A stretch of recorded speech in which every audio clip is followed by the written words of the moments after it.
Olá, meus amigos, estamos aqui mais uma vez para a lição de hoje. O capítulo anterior foi meio conturbado, problemas técnicos, mas vocês me perdoem, certo? Vamos seguir adiante com o nosso estudo.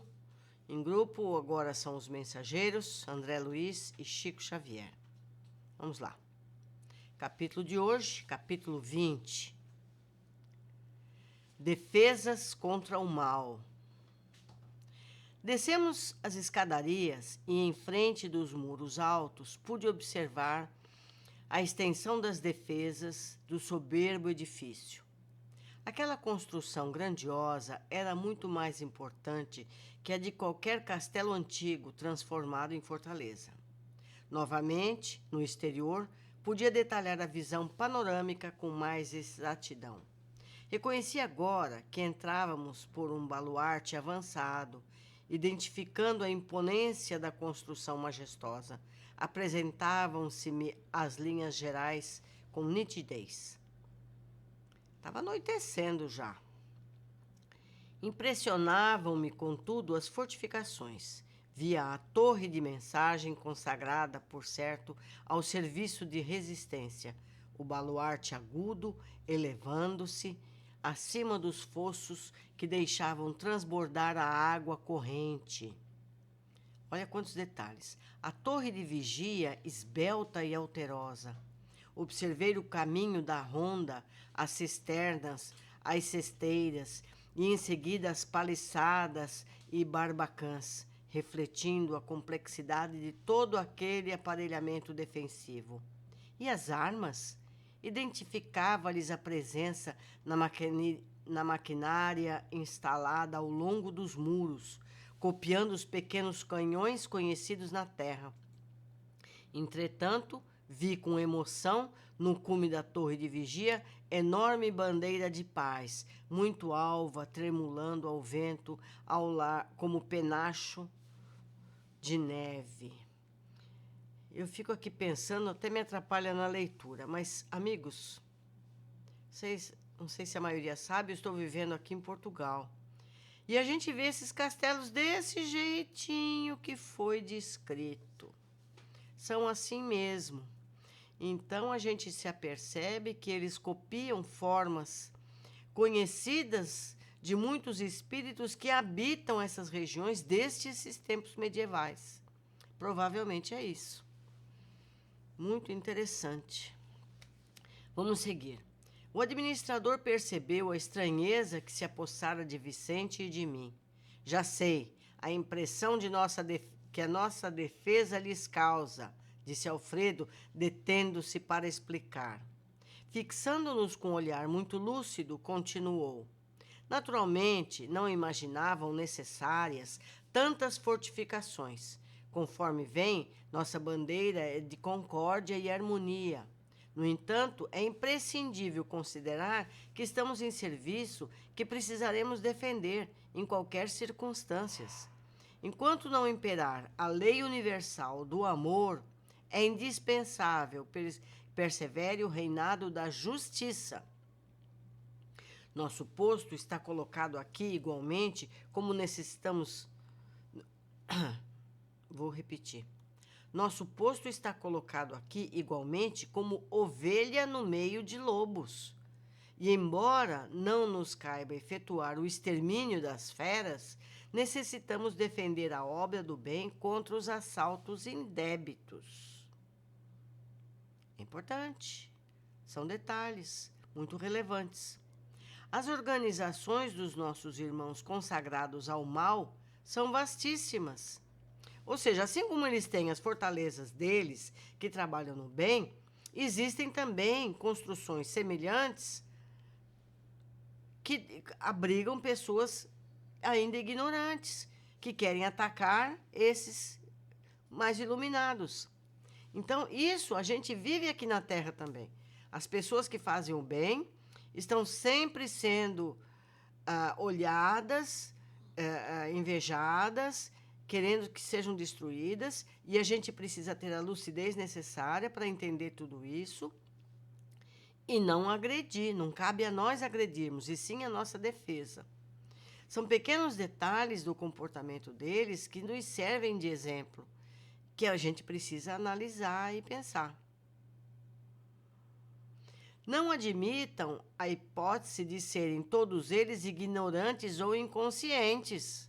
A maioria se constitui de perversos e criminosos. São entidades verdadeiramente diabólicas. Não tenham disso qualquer dúvida. E observem, essas entidades do mal são inteligentes. Eles sabem arquitetar. Então, por isso a necessidade de manter a guarda elevada, não é mesmo? Vamos seguir. O Vicente diz: meu Deus, mas por que se organizam deliberadamente para o mal? Não sabem, porventura, que todos os patrimônios universais pertencem à majestade divina? Não reconhecem o soberano poder? Ah, meu amigo, falou Alfredo em tom grave, fiz as mesmas perguntas quando aqui cheguei pela primeira vez. As respostas que tive foram incisivas e concludentes. Poderíamos, Vicente, formular na crosta as mesmas interrogações. Os criminosos que fazem as vítimas da guerra, os exploradores da economia popular, os avarentos misérrimos, os sedentos de injustificado predomínio e os vaidosos, cheios de fatuidade, sabem tão bem quanto os nossos adversários aqui que tudo pertence a Deus, que o homem é simples usufrutuário dos divinos bens. Não ignoram que os antepassados foram chamados à verdade e a contas pela morte, e que eles seguirão os mesmos caminhos. Entretanto, atormentam-se na crosta como verdadeiros loucos, amontoando possibilidades para a ruína e abusando das oportunidades mais santas. Aqui se verifica a mesma coisa. Isso, eu vou fazer outro parênteses aqui, é a realidade. A gente tem a tendência de achar que a pessoa morreu, virou santo. Não, somos os mesmos, com os mesmos defeitos, com o mesmo nível intelectual e fazendo as mesmas coisas. Então, por isso a importância de a gente melhorar o nosso comportamento enquanto estamos aqui, para que possamos lá sermos também pessoas boas. É difícil enxergar os nossos próprios defeitos. É difícil enxergar os defeitos das pessoas a quem amamos. E isso é mais importante para quem são pais e mães. Precisamos identificar os defeitos dos nossos filhos, corrigi-los enquanto estamos com eles, porque senão mais tarde isso fica cada vez mais difícil. Não é verdade? Vamos continuar. Queremos dominar antes de se dominarem, exigem antes de dar e entram em perene conflito com o espírito divino da lei. Estabelecido o duelo entre a fantasia deles e a verdade do Pai, Pai Celestial. Resistem às corrigendas do Senhor e transformam-se, estes desventurados, em verdadeiros gênios da sombra, até que um dia se decidam a novos rumos. Intrigado com as profundas observações, eu perguntei: mas como explicar as bases de semelhante atitude? Na Terra compreendemos certos enganos, mas aqui... O generoso interlocutor não se deixou terminar e prosseguiu. Na crosta, nossos irmãos menos felizes lutam pela dominação econômica, pelas paixões desordenadas, pela hegemonia de falsos princípios. Nestas zonas intermediárias, à mente terrestre, temos tudo isso em identidade de condições. Quer dizer, no plano umbralino, não é muito diferente do plano terrestre. Eles não estão ainda nos mundos iluminados. Por isso somos os mesmos. Gente, é preciso acordar. Entre as entidades perversas e ignorantes, há cooperativas para o mal, sistemas econômicos de natureza feudalista, baixa exploração de certas formas da natureza, vaidades tirânicas, difusão de mentiras, escravidão dos que se enfraquecem pela invigilância, doloroso cativeiro dos espíritos falidos e imprevidentes, paixões talvez mais desordenadas que as da terra, inquietações sentimentais, terríveis desequilíbrios da mente, angustiosos desvios do sentimento. Em todo lugar, meu amigo, as quedas espirituais perante o Senhor são sempre as mesmas, embora variem de intensidade e coloração. A gente tem que entender qual é o mundo que a gente vive, seja encarnado ou desencarnado. E tudo aquilo que a gente conseguir fazer no mundo encarnado, será mais simples seguir fazendo no mundo espiritual. Porque isso vai nos proporcionar o lugar para onde a gente vai. Seguindo. Mas e as armas? Perguntei. Acaso são utilizadas? Mas como não? Disse Alfredo, pressuroso. Não temos balas de aço, mas temos projéteis elétricos. Naturalmente, a ninguém atacaremos. Nossa tarefa é a de socorro e não de extermínio. No entanto, aduzi sobre forte impressão. Qual o efeito desses projéteis? Assustam terrivelmente, respondeu ele sorrindo, e, sobretudo, demonstram as possibilidades de uma defesa que ultrapassam a ofensiva. Mas apenas assustam? Tornei a perguntar. Alfredo sorriu, mas significativamente acrescentou. Poderiam causar a impressão da morte. Nós vamos explanar isso com mais cuidado mais adiante. Que diz? Exclamei com insofreável espanto. O administrador meditou alguns instantes e, ponderando talvez a gravidade dos esclarecimentos, obtemperou. Meu amigo, se já não estamos na carne, buscamos desencarnar também os nossos pensamentos. Certo? A gente não pode pensar como na carne. As criaturas que se agarram aqui às impressões físicas estão sempre criando densidade para os seus veículos de manifestação. Da mesma forma que os espíritos dedicados à região superior estão sempre purificando e elevando esses mesmos veículos. Nossos projéteis, portanto, expulsam os inimigos do bem através de vibrações do medo, mas poderiam causar a ilusão da morte, atuando sobre o corpo denso dos nossos semelhantes menos adiantados no caminho da vida. A morte física na Terra não é igualmente pura ilusão, superimpressão? Ninguém desaparece. O fenômeno é apenas de invisibilidade ou, por vezes, de ausência. Vocês entenderam? A gente não morre, assim como ninguém morre, seja em qualquer plano de vida que estejamos. Apenas a gente se torna invisível para aquele plano que aquilo aconteceu. Então, esses espíritos mais ignorantes, eles querem cada vez ficarem mais materiais, mesmo no plano espiritual. Então, eles escolhem as formas físicas densas, muitos animais, formas horrendas, para assustar as pessoas. Então, quando eles são atacados por esses projéteis magnéticos, eles perdem, desmaterializam essa forma e eles voltam a ser novamente aquilo que foram, aquilo que eram, que eles não se identificam, tornam-se invisíveis para aquele plano onde estavam agora. Vamos seguir. Quanto à responsabilidade dos que matam, isso é outra coisa. E além dessa observação, é que é a alçada da justiça divina. Temos a considerar igualmente que, nesta esfera, o corpo denso modificado pode ressurgir todos os dias pela matéria mental destinada à produção dele. Certo? Ele morre instantaneamente, mas ele pode se materializar em seguida em outro lugar, em outra situação. Enquanto que, para obter o corpo físico, almas há que trabalhar por vezes durante séculos. Isso me faz aqueles joguinhos de computador, né? Games over, a gente começa outra vez. Deve ser mais ou menos assim. Vicente e eu nos calamos estupefatos. Alfredo sorriu serenamente e perguntou bem-humorado. Vocês conhecem a lenda hindu da serpente e do santo? Ante a nossa expressão negativa, o administrador continuou. Contam as tradições populares da Índia que existia uma serpente venenosa em certo campo.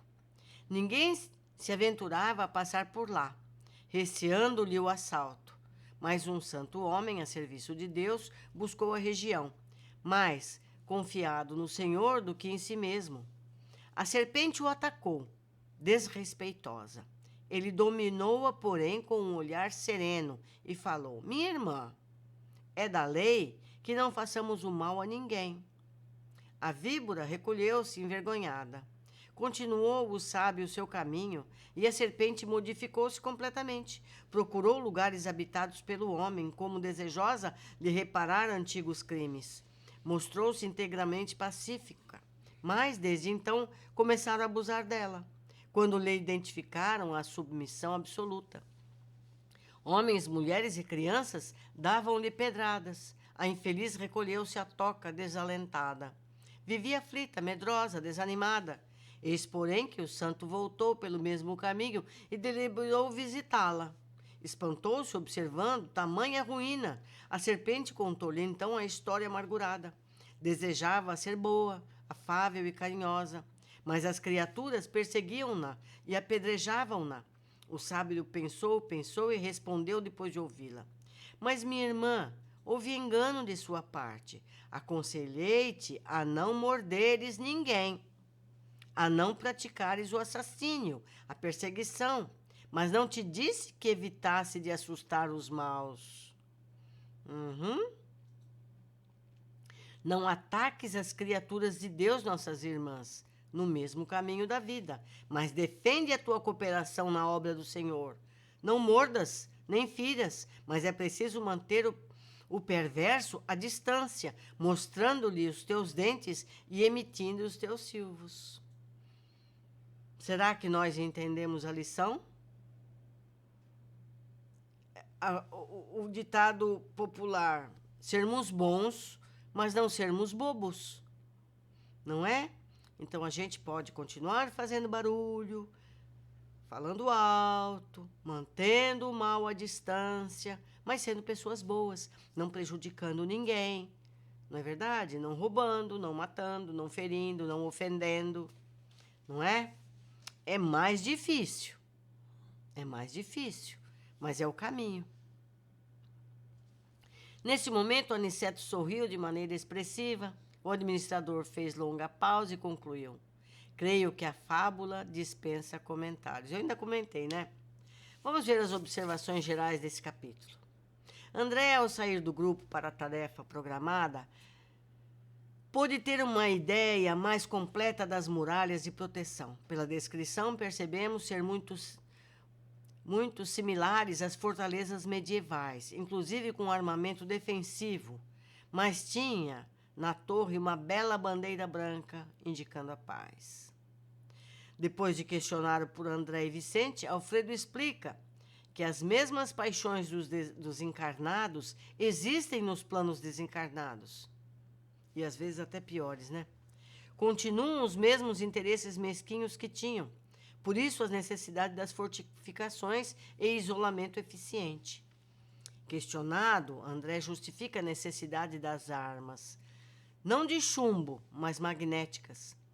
E completa a resposta de André dizendo que provoca uma semi-sensação de morte e vai além, se referindo à impressão de morte que todos temos quando desencarnamos, mas permanecemos vivos em espírito. Possivelmente, esses espíritos atingidos magneticamente têm seus perispíritos atingidos por essas armas e sofrem algum tipo de desintegração, passando para algum plano do qual não temos ainda entendimento. Ou ainda, se paralisam por algum tempo. Não sabemos exatamente o que sofrem, mas seja o que for, lhes dá a sensação de morte. E isso mantém eles à distância das fortalezas, porque senão seriam atacados, como a gente tem visto em outras obras espíritas, esses ataques. Alfredo, como uma fábula, nos ensina que devemos ser bons para com todos, mas devemos saber nos defender do mundo onde estivermos. Esse capítulo, como todos os outros, nos trazem entendimentos importantes, não só sobre o plano espiritual, como o plano material, porque somos similares. Então, em comportamento, também devemos ser similares. Devemos procurar ser bons, auxiliar o próximo, fazer ao outro aquilo que queremos que façam a nós, mas devemos ter sempre alerta que vivemos ainda num mundo de expiação e provas. Convivemos com pessoas que não pensam como nós e, portanto, desejam que a gente desapareça. Até breve, meus amigos. É sempre uma alegria estar com vocês. Eu aguardo ansiosa pelos comentários que responderei com muita alegria. Um abraço.